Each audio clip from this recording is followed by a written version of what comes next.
I never imagined my life would take such a turn. My name is Jason, and I'm 38 years old. My wife Emily and I have been married for 12 years. We've had our ups and downs like any other couple, but nothing could have prepared me for what happened last night. Emily and I met in college. She was the life of the party, always surrounded by friends, and had this infectious laugh that could light up a room. I was the more reserved type, content with a small circle of close friends. But there was something about her that drew me in. We started dating, and before long we were inseparable. After graduating, we got married and settled into a comfortable life together.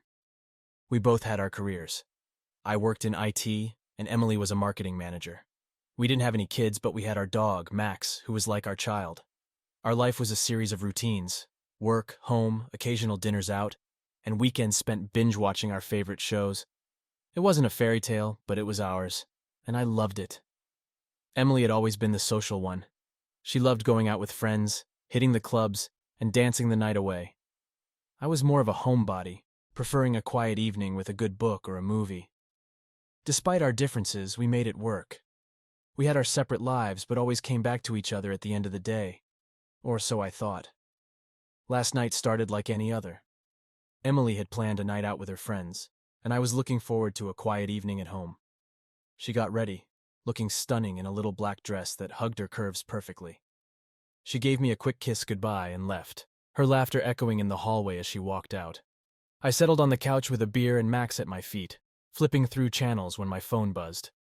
It was a message from Emily, letting me know she'd be late and not to wait up. I didn't think much of it. She often stayed out late with her friends. I went to bed around midnight, expecting her to slip into bed beside me sometime in the early morning hours. But that wasn't what happened. I woke up around 2 a.m. to the sound of the front door opening. Max perked up, but didn't bark. He was used to Emily coming home late. I listened as she stumbled through the living room, her heels clicking on the hardwood floor. I could tell she was drunk, but that wasn't unusual after a night out. What was unusual was the sound of muffled voices. I couldn't make out the words, but there was definitely someone with her. I strained to listen, trying to catch any clues as to who it might be. The voices grew louder as they made their way to the bedroom. I heard Emily giggling and then a male voice, low and indistinct. I felt a knot form in my stomach. Who the hell was with her? I lay there, frozen, as the door to our bedroom creaked open. Emily walked in first, followed by a tall, muscular guy I'd never seen before. My heart pounded in my chest as I tried to process what was happening. "Jason, I didn't think you'd be awake," Emily slurred, clearly struggling to maintain her balance. "Who's this?" I asked, my voice trembling with a mix of confusion and anger. "Oh, this is just Mike," she said with a dismissive wave. "We shared a cab home since he lives nearby." Mike gave me a nod, looking just as awkward as I felt. "Hey man, sorry, didn't mean to intrude. I didn't know what to say." Emily's behavior was completely out of character. She'd never brought a stranger home before, especially not a guy. I forced a smile and muttered, "No problem," before turning over and pretending to fall back asleep. But I couldn't sleep. My mind was racing with questions and doubts. Why did she bring him home? Why was she acting so casual about it? And why did I have this nagging feeling that something was terribly wrong? The next morning, Emily was already up and out of the house before I woke up. There was no note, no message, nothing. I spent the day in a haze, replaying the events of the previous night over and over in my head. I tried to convince myself that I was overreacting, that there was a perfectly reasonable explanation for everything. But deep down, I knew something was off, and I couldn't shake the feeling that my life was about to change in ways I couldn't even begin to imagine. The unease that had settled in my gut after Emily brought that stranger home refused to dissipate. I tried to go about my day as usual, but my mind kept drifting back to that night. I knew I had to get to the bottom of it. The next few days were a blur. Emily and I hardly saw each other. She was either at work or out with friends, and when she was home, she seemed distant. One evening, after she had gone out again, I decided to do something I never thought I'd have to do in my marriage. I went through her phone. She had left it charging on the kitchen counter, and for the first time I felt compelled to look at it. My hands trembled as I picked it up, feeling a mix of guilt and desperation. I navigated to her messages first. There were a few from friends and work, but nothing out of the ordinary. Then I saw a conversation with someone named Mike. My heart pounded as I opened the chat. The messages were flirtatious, filled with emojis and playful banter. My eyes widened as I scrolled further and saw explicit messages and photos exchanged between them. My breath caught in my throat. This was it, the evidence I dreaded finding. My hands shook as I read the messages, each one more damning than the last. They talked about their nights together, the things they did, and the plans they made. It was clear this had been going on for a while. I felt a wave of nausea wash over me. How could she do this? The woman I had loved and trusted for so many years had betrayed me in the worst possible way. I had to sit down, the room spinning around me as the reality of the situation sank in. Still reeling from the shock, I decided to dig deeper. I opened her email and found more messages from Mike, along with hotel reservations and receipts for dinners and gifts. It was all there, in black and white, the undeniable proof of her infidelity. Just as I was about to put her phone down, it buzzed with a new message. It was from Mike. "Hey babe, had a great time last night. Can't wait to see you again." I felt a surge of anger and hurt. I knew I needed more evidence to confront her. I quickly downloaded a backup of her messages and emails to my computer. I wanted to be prepared for what would undoubtedly be the hardest conversation of my life. The next day, I took the day off work. I couldn't concentrate knowing what I had discovered. I needed to confront Emily and get some answers. That evening, when she came home, I was sitting in the living room, waiting. "Hey, Jason," she greeted me, sounding cheerful. "How was your day?" "Emily, we need to talk," I said, trying to keep my voice steady. She frowned, sensing the seriousness in my tone. "Sure. What's up?" I took a deep breath and stood up, holding her phone in my hand. "I went through your phone last night." Her face went pale. "What? Why would you do that?" "Because I had a feeling something was wrong. And I was right." "Who is Mike? Emily?" She opened her mouth to speak, but no words came out. She looked down, unable to meet my eyes. "How long has this been going on?" I demanded, my voice rising. "A few months," she whispered, tears welling up in her eyes. "Jason, I'm so sorry." "Sorry?" I shouted, the anger boiling over. "You've been lying to me, cheating on me for months, and all you can say is sorry?" She started to cry, her shoulders shaking. "I never meant for it to go this far. It just happened." "Just happened?" I echoed, feeling a mix of fury and heartbreak. "Do you even realize what you've done to us? To our marriage?" Emily sank onto the couch, burying her face in her hands. "I know I've ruined everything. I'm so sorry, Jason." "Please, let's talk about this. We can fix it." "Fix it?" I scoffed, shaking my head. "How do you expect me to fix this, Emily? You've been unfaithful, you've betrayed me. How can I ever trust you again?" She looked up at me, her eyes red and puffy. "I still love you, Jason. I never stopped loving you." "Love?" I spat, feeling a fresh wave of anger. "If you loved me, you wouldn't have done this. You wouldn't have destroyed our marriage." Emily continued to sob, and for a moment I felt a pang of pity for her. But the hurt and betrayal were too overwhelming. I needed time to process everything, to figure out what I was going to do next. "I need some time," I said finally, my voice hollow. "I need to think about what comes next." She nodded, tears streaming down her face. "I understand. Just please, don't give up on us." I didn't respond. I turned and walked out of the house, needing to clear my head, to escape the suffocating feeling of betrayal that hung over me. The night air was cool against my skin as I walked aimlessly through the streets, my mind a whirlwind of emotions. How had everything fallen apart so quickly? And what was I supposed to do now? I spent hours walking through the quiet streets, my mind racing with thoughts of betrayal and heartache. By the time I returned home, it was well past midnight.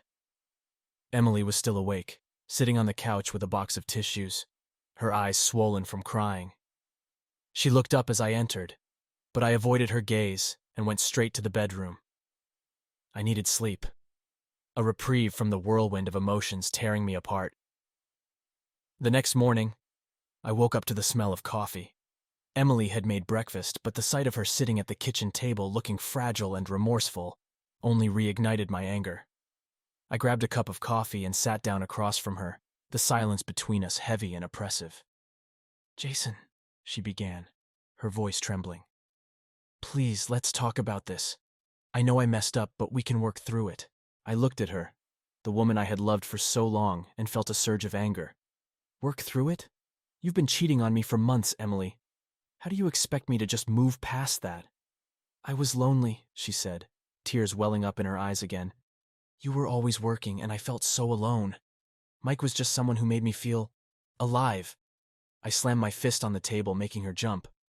So, you decided to destroy our marriage because you felt alive with him? Do you even hear yourself? Emily started to cry again, her sobs filling the room. I'm so sorry, Jason. I never wanted to hurt you. I don't know why I did it. Please, let's go to counseling. We can fix this. Counseling? I scoffed. You think talking to a therapist will make me forget that you betrayed me? That you brought another man into our home? She reached out to touch my hand, but I pulled away, the hurt too raw. I love you, Jason, she pleaded. I still love you. We can get through this. I stood up, unable to sit there any longer. I need some time to think, I said, my voice cold. I can't just pretend everything is okay. Emily nodded, her shoulders shaking with sobs. I'll do anything, Jason, anything to make this right. I walked out of the kitchen, her cries echoing behind me. I needed to get out of the house, to clear my head and figure out what to do next. I spent the day driving aimlessly, trying to make sense of my shattered life. When I returned home that evening, Emily was still there, her eyes red and puffy. She looked up as I entered, but I avoided her gaze and went straight to the bedroom. I knew we needed to talk, but I wasn't ready. Not yet. The following days were a blur. Emily and I barely spoke, the silence between us growing thicker and more oppressive. She kept trying to reach out, to talk, but I couldn't bring myself to engage.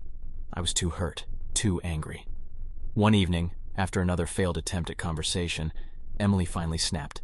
Jason, you can't keep shutting me out, she said, her voice rising. We need to talk about this. We need to fix this. I turned to face her, my own anger boiling over. Fix this?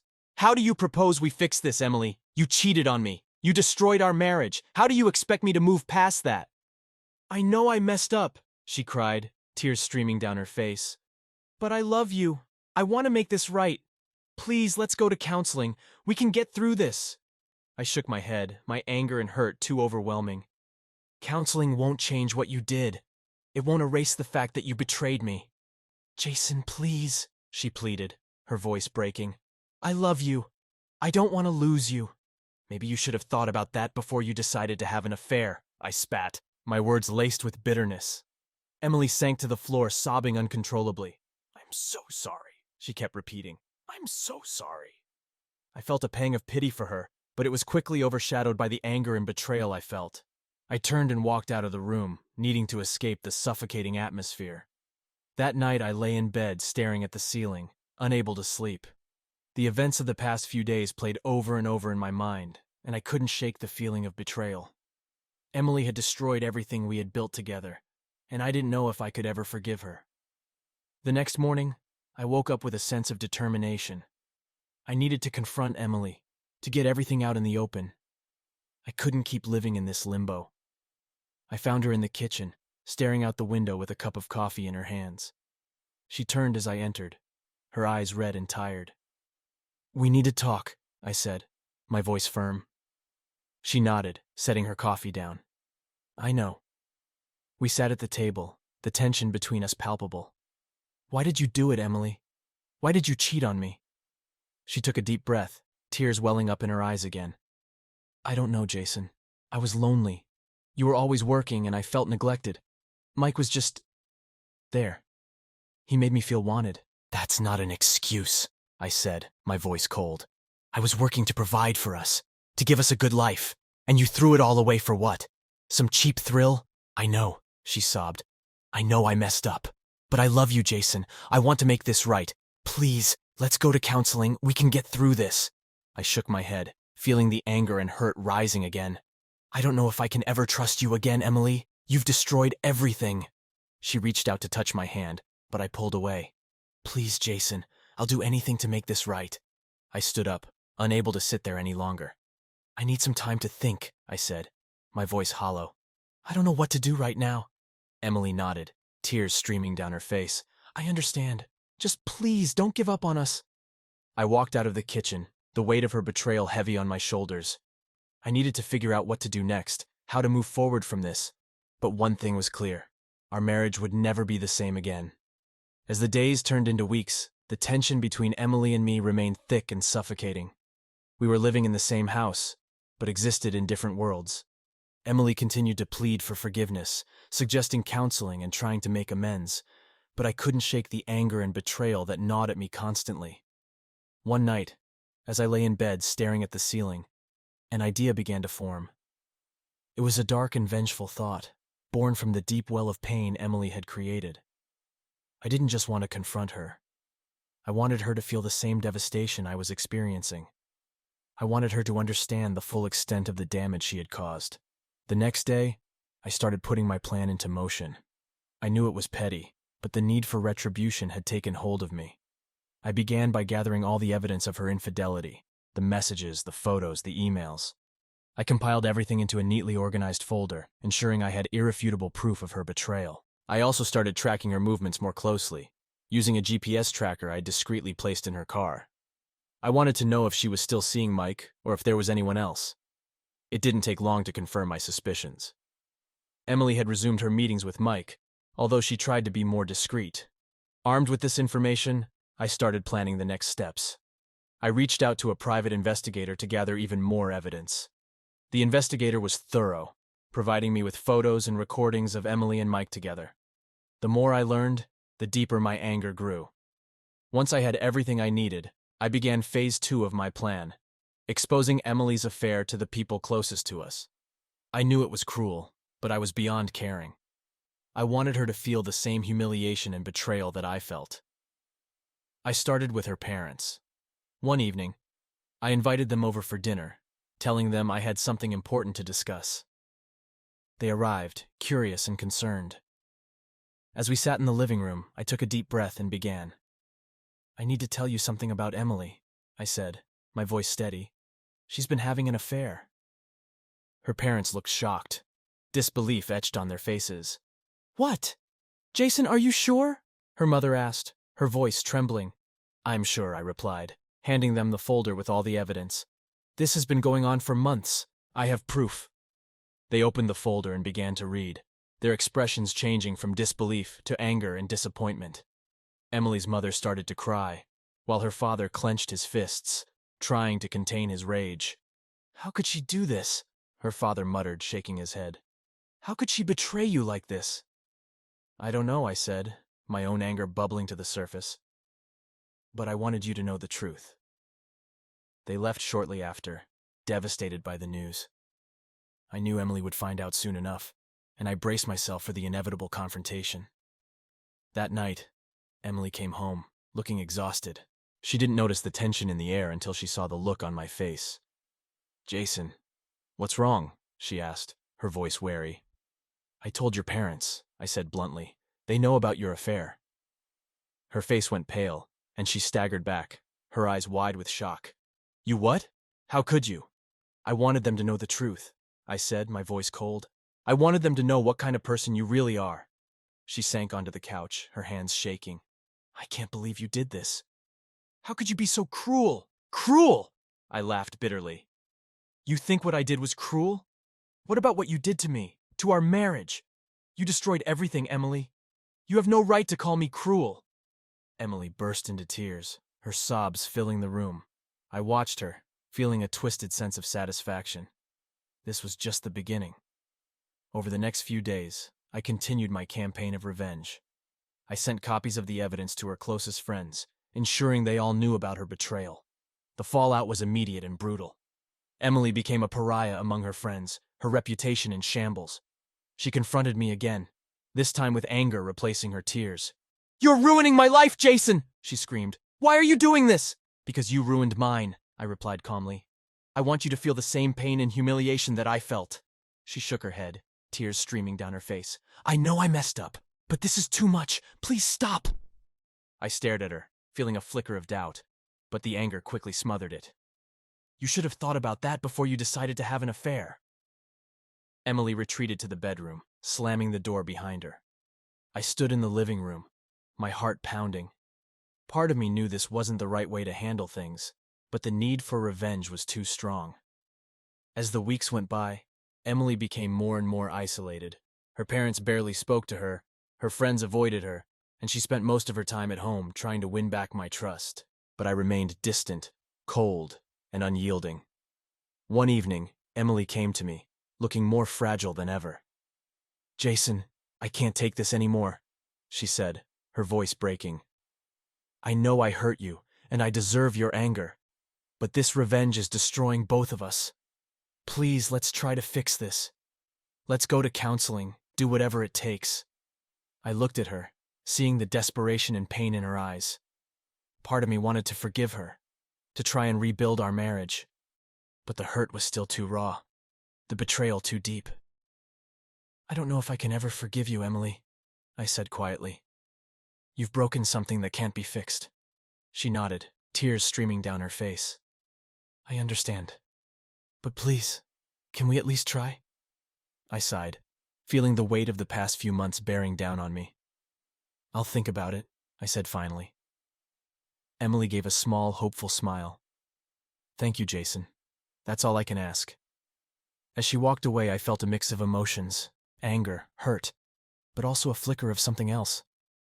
Maybe, just maybe, there was a chance for us to rebuild what had been broken. But it would take time, and it would take a lot of work. And as I stood there, alone in the living room, I wondered if I had it in me to even try. The decision to try counseling had been a difficult one, but it was a small step towards some kind of resolution. Despite everything, I still felt a deep-seated anger that refused to let go. Emily's betrayal had shattered my trust, and rebuilding it seemed like an insurmountable task. Yet, the prospect of finding some semblance of closure pushed me to give it a shot. We began attending counseling sessions twice a week. The therapist, Dr. Harris, was a middle-aged woman with a calm demeanor that helped ease the tension in the room. The first few sessions were tough. Emily poured out her guilt and regret, while I struggled to articulate my anger without letting it consume me. Dr. Harris encouraged open communication and honesty, even when it was painful. After a particularly intense session, Dr. Harris asked us to consider what we truly wanted moving forward. "Rebuilding trust is a long and arduous process," she said. "It's important to be clear about your intentions and realistic about your expectations." That night, as Emily and I sat in the living room, the weight of her words hung heavily between us. Emily looked at me with eyes full of sorrow and desperation. "Jason, I know I can't undo what I did, but I want to try and make things right. I want to earn back your trust." I nodded slowly. "I want to move past this too, Emily. But it's going to take time, and I need to see real effort from you." Over the next few weeks, Emily did her best to prove her commitment. She cut off all contact with Mike, changed her phone number, and shared her location with me at all times. She even took a leave of absence from work to focus on our marriage. Despite these efforts, I still felt a lingering doubt. During one of our sessions, Dr. Harris suggested that we draw up a post-nuptial agreement. "It might help provide a sense of security," she said. "Having clear legal boundaries can sometimes ease the emotional burden." The idea intrigued me. A post-nuptial agreement would legally protect me in case things fell apart again. I brought it up to Emily that evening, and she agreed without hesitation. "I'll do whatever it takes, Jason," she said softly. "If this helps, then let's do it." We contacted a lawyer, Mr. Thompson, to draft the agreement. He was a seasoned attorney with a no-nonsense attitude, and he explained the process clearly. "This agreement will outline the division of assets and any other terms you both agree on," he said. "It's a way to protect yourselves and establish clear expectations." As we worked through the details, I felt a sense of empowerment. The agreement included clauses about infidelity, division of property, and spousal support. It wasn't about punishing Emily. It was about creating a safety net for myself. Signing the post-nuptial agreement was both sobering and empowering. Emily signed without a moment's hesitation, reaffirming her commitment to making things right. The document provided a sense of security, but it didn't erase the pain. One evening, as we sat on the porch watching the sunset, Emily turned to me. "Jason, I know this has been incredibly hard for you. I just want you to know how deeply sorry I am. I love you, and I want us to work." I sighed, feeling the weight of her words. "I know, Emily. I'm trying, but this is going to take a lot of time." "I understand," she said, her voice breaking. I'll wait as long as it takes. The legal actions we had taken provided a structure within which we could start to rebuild. But trust was a different matter. I found myself questioning every little thing, unable to fully let go of the suspicion and doubt. It was exhausting, and I often wondered if we could ever truly recover. Then one afternoon, I received a call from our lawyer. "Jason, there's something you should know," Mr. Thompson said, his tone serious. "Mike has been trying to contact Emily through her work email. He's been quite persistent." My blood ran cold. "What do you mean? I thought she cut all ties with him." "She did," he confirmed, "but he's not taking no for an answer. I suggest you talk to her about this and consider getting a restraining order if necessary." When Emily came home that evening, I confronted her. "Why didn't you tell me Mike was still trying to contact you?" Her eyes widened in surprise. "He is? I had no idea, Jason. I haven't checked my work email in weeks." I showed her the emails our lawyer had forwarded. She looked horrified. "I swear, Jason, I didn't know. I'll take care of it. I'll block him and report him to HR. Her reaction seemed genuine, but the trust was so fragile that even the smallest doubt felt like a betrayal. "We might need to get a restraining order," I said, my voice tense. Emily nodded. "I'll do whatever it takes. I don't want him in our lives any more than you do." We proceeded to file for the restraining order, adding another layer of protection. It was a small step towards rebuilding trust, but it was necessary. Despite these efforts, the road to recovery was long and fraught with challenges. The post-nuptial agreement and restraining order were legal measures that provided some peace of mind, but the emotional wounds were still raw. One night, after another difficult counseling session, I sat alone in the living room, reflecting on everything that had happened. The anger and hurt were still there, but so was a glimmer of hope. Emily had been making genuine efforts to rebuild our relationship, and I could see the toll it was taking on her. I walked into the bedroom and found her sitting on the bed, tears streaming down her face. "Jason, I know I've hurt you more than I can ever make up for, but I want you to know that I'm committed to us. I love you, and I'll keep fighting for our marriage." I sat down beside her, taking her hand in mine. "I know, Emily, and I appreciate everything you're doing, but it's going to take time for me to heal." She nodded, wiping her tears. "I understand. I'll wait as long as it takes." As we sat there, holding hands in the dim light, I felt a small spark of hope. The journey to rebuild our marriage was just beginning, but for the first time, I felt that it might actually be possible. It wouldn't be easy, and it wouldn't happen overnight. But with time, effort, and a lot of patience, maybe, just maybe, we could find our way back to each other. Months passed, and the road to rebuilding our marriage remained rocky. The counseling sessions with Dr. Harris were helpful, though often emotionally exhausting. Emily's consistent efforts to regain my trust did not go unnoticed, but the lingering doubts and suspicions were like shadows that refused to disappear. Despite the challenges, there were moments of genuine connection. We started spending more time together, going for walks, cooking meals, and even rediscovering hobbies we had enjoyed before everything fell apart. These small acts began to weave a new fabric of our relationship, but the trust was still fragile. One evening, as we sat on the porch watching the sunset, Emily turned to me, her eyes reflecting a mix of hope and uncertainty. "Jason, do you think we can ever truly move past this?" I sighed, the weight of her question heavy. "I think it's going to take a lot of time and effort, but I do believe it's possible. We've come this far, haven't we?" She nodded, a small smile playing on her lips. "Yes, we have. And I'm willing to keep trying as long as it takes." As the weeks turned into months, the progress was slow but steady. We continued our counseling sessions, and Emily's commitment to making things right never wavered. I began to see her not just as the woman who had betrayed me, but as someone who was genuinely remorseful and dedicated to our future. One pivotal moment came during a family gathering. Emily's parents, who had been deeply hurt by her actions, had slowly started to come around. They invited us over for dinner, and it felt like a test of sorts, a test of our progress and commitment to each other. The dinner was tense at first, but as the evening wore on, the atmosphere began to lighten. Emily's parents could see the efforts she was making and the changes in our relationship. By the end of the night, there were smiles and even laughter, a small but significant step toward healing. Later that evening, as we drove home, Emily reached over and took my hand. Thank you for coming tonight. It means a lot to me. I squeezed her hand, feeling a warmth that had been absent for so long. It means a lot to me, too. We're making progress, Emily. It's slow, but it's happening. She smiled, a genuine smile that reached her eyes. I know, and I'm grateful for every step we take. The turning point in our journey came during a weekend getaway. Dr. Harris had suggested that we take a trip together, away from the stresses and routines of daily life. It was an opportunity to reconnect and focus on each other without distractions. We chose a quiet cabin in the mountains, a place where we could hike, relax, and simply be together. The first day was awkward, both of us unsure how to act without the buffer of our usual surroundings.